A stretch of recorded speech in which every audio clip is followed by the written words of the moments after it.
Pemirsa Yapena TV, jumpa lagi bersama saya Guritno. Kali ini kita akan membahas topik yang sangat menarik. Salah satu korban dari, saya sebut mafia tanah ya, dan ini korbannya Ibu Ladi, gitu kan. Kemudian juga Yapena juga mengundang salah satu lawyer yang sudah malang melintang dalam semacam pembelaan, kemudian pendampingan, juga penyelesaian kasus-kasus pertanahan di tanah air, Bapak C. Suhadi.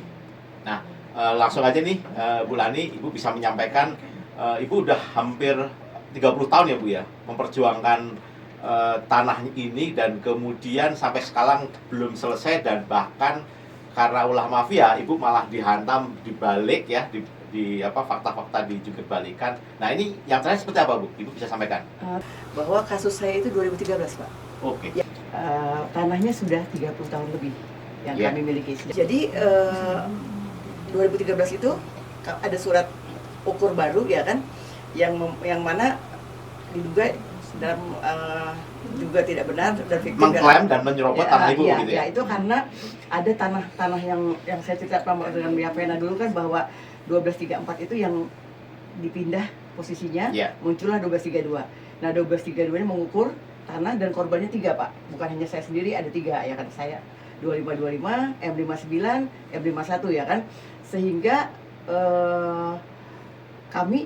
saya yang punya hak milik ya kan, itu digugat di PT UN.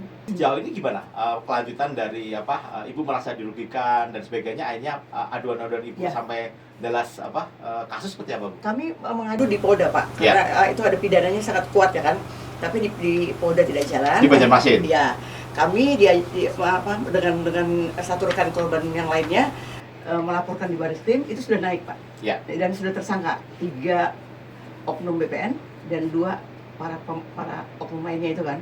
Nah, namun mereka hentikan karena dilakukan oleh BPN perdamaian, ya kan? Yang seharusnya tidak boleh di SP3 kan. Oke. Perdamaian antara korban yang satu lagi Pak. Oke. Ya, itu saya sebagai saksi di situ kan. Kami tapi karena kami bertanya ke Bareskrim itu sudah di SP3 kan, saya membuat laporan Pak pada tahun 2021 bahwa ini mereka kena pasal 263, 264, 266, 385 kan, ini berproses di Mabes ya kan. Namun pada tahun 2022 ya kan, itu digelarlah gelar perkara ya kan, yang mana memakai LP saya, tapi terlapor yang meminta kepada penyidik ya kan. Ya, kami tadinya tidak diundang, tapi karena kami tahu, kami minta undangan, kami hadir, dan dilakukanlah gelar khusus di sana kan. Gelar khusus itu semua bukti-bukti mengatakan, BPN mengatakan bahwa sertifikatnya sah, terdaftar dan tercatat di BPN. Saya sebagai pembeli ketiga, ya kan. Nah, namun hasil dari gelar itu Pak, tahun 2022 itu, ternyata saya dinyatakan di SP 3D-nya bahwa tidak cukup bukti, ya kan.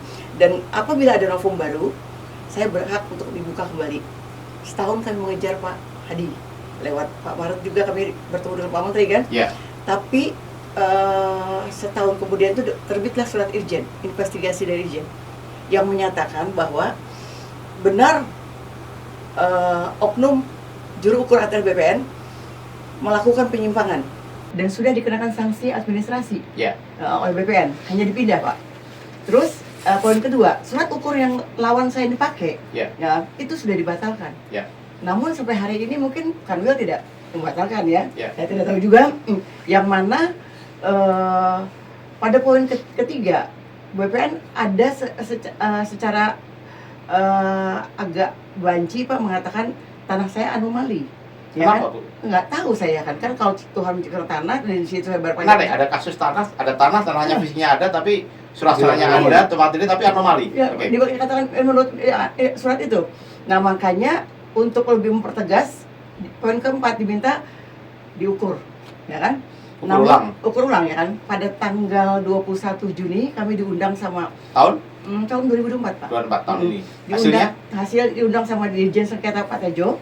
Dengan tim semua, bahwa kasus saya ini sudah tidak disengketa lagi, non litigasi, ya kan, diserahkan ke Irjen, ya kan. Nah, makanya di situ apa yang dibicarakan seperti itu Pak, ya kan. Namun dalam nutulannya ternyata berbeda. Makanya kami sanggah kan. Nah, setelah itu kami ke Irjen ya kan untuk mempertegas untuk pengukuran. Ya. Di situ ada kanwil, ada kantahnya ya kan. Ya. Maka tanggal 5 Juli kami diundang untuk ukur. Namun dari jam 10 sampai jam 11 tidak datang BPN. Setelah itu mereka datang menyatakan tidak bisa diukur karena ada yang keberatan.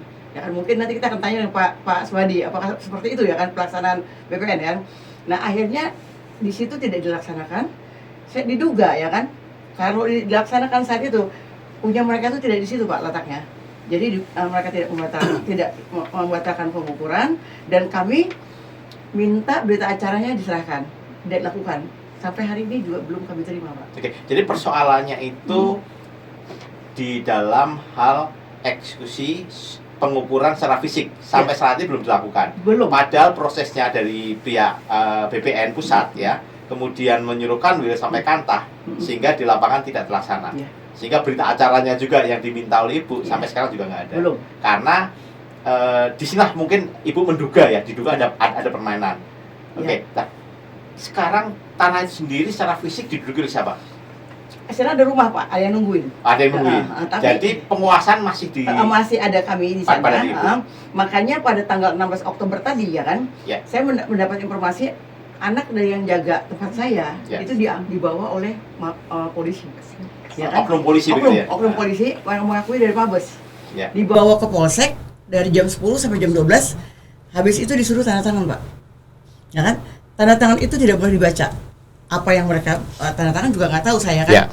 Kami tanyakan kepada Polsek bilang itu dari Mabes ya kan. Kami tanyakan ke Lurah, ternyata Lurah bilang bukan laporan Ibu, LP Ibu yang naik itu bukan. Lawan Ibu melaporkan kami ya kan. Makanya kami sudah menanyakan juga ke Mabes Pak. Melihat cerita Bulani ini mengenaskan Pak. Nah, kalau Bapak analisa dari aspek pengukuran, kemudian hak dia, kemudian dia balik dilaporkan. Gimana harusnya BPN bersikap tegas terhadap kasus-kasus semacam ini? Kalau saya melihat itu yang hal biasa terjadi. Kalau sudah ada di belakangnya mafia tanah, itu hal yang selalu mungkin terjadi. Seperti tadi katanya udah ada mau pengukuran, BPN harus fair dong. Kalau orang yang keberatan ya nggak perlu dilayani, ya kan? Tapi kalau pihak lawan yang keberatan, ya harusnya jangan begitu. Kan titik koordinat itu menentukan dari kedua belah pihak tersebut. Ya, punya siapa dari kedua belah pihak ini? Kan dilihat dari situ. Sertifikat A di mana letaknya, bagaimana koordinatnya. Sertifikat B, misalnya Bulani di sini, ya itu di mana titik koordinatnya, bener nggak, sesuai nggak, pas nggak dengan apa yang diukur. Kan itu. Karena kenapa? Kalau memang dua-dua ada sertifikat, ya tentunya harus salah satunya dinyatakan sah dong oleh BPN. Nah, kalau itu tidak, BPN di sini saya nyatakan dugaan bermain. Dan tentunya hal ini sangat merugikan Bulani, gitu. Ya. Oke, menarik. Pak, kalau saya lihat di sertifikat ya Bu ya, yang pernah ditunjukkan ke Yapena, itu sertifikatnya tumpang tindih dan nggak semuanya Bu ya. Jadi ada yang melenceng begitu ya Bu ya. Sebenarnya tidak tumpang tindih Pak. Karena sertifikat lama itu jauh letaknya objeknya ya. Tidak di kami, ya kan? Tapi dia mau ilustrasikan ada di tempat dia. Dan ini melibatkan oknum ya Pak ya? Kalau menurut saya solusinya itu harus menteri turun tangan dalam persoalan ini.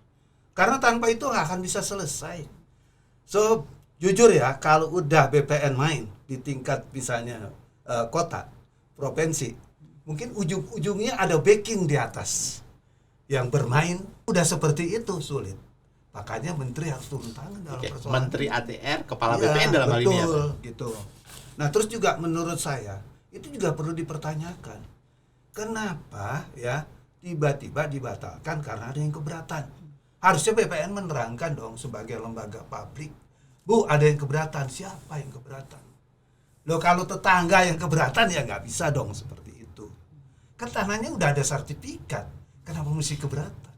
Lagi-lagi transparansi ya Pak ya? Iya, harus transparansi dong, harus terbuka. Nah, disinilah yang saya melihat. Sedih kadang-kadang ya. Orang yang mempunyai haknya menjadi hilang, orang yang nggak punya haknya menjadi ada. Ini kan persoalan yang menurut saya sangat krusial gitu ya. Nah, di pemerintahan inilah harus diperbaikin, ya. Kalau menurut saya, kalau memang ada keterlibatan dari oknum-oknum tertentu, baik di tingkat kantor pertanahan maupun di tingkat kanwil, pecat menurut saya. Itu aja kok, gampang. Terlapor ini melaporkan saya di pasal 263, Pak. 167 ya kan? Kan yang saya palsukan apa, Pak? Gini, ya. Ini juga menurut saya rancu. Harusnya kepolisian nggak boleh hanya sekedar menerima laporan. Karena laporan itu harus betul-betul mempunyai data yang valid. Bisa dipertanggungjawabkan secara hukum. Karena ujung-ujungnya nanti itu dengan kepentingan alat bukti. Ya. Ini laporannya. Oke, ntar saya lihat. Memang harus Saya diverifikasi gitu, Pak. menjelaskan secara garis besar aja. Apa sih yang disebut dengan pasal 263? 263 adalah menggunakan surat palsu. Membuat surat palsu. Ulani buat surat palsu? Nah, saya kan beli ketiga, Pak. Iya, enggak, artinya bukan. Kan udah ada sertifikat di dalam konteks ini. Enggak boleh dong itu dikatakan surat palsu. Pokoknya yang ngeluarkan Iya, kan BPN sendiri. BPN yang ngeluarin. Iya. Berarti kalau BPN yang ngeluarin, BPN juga terlibat dong.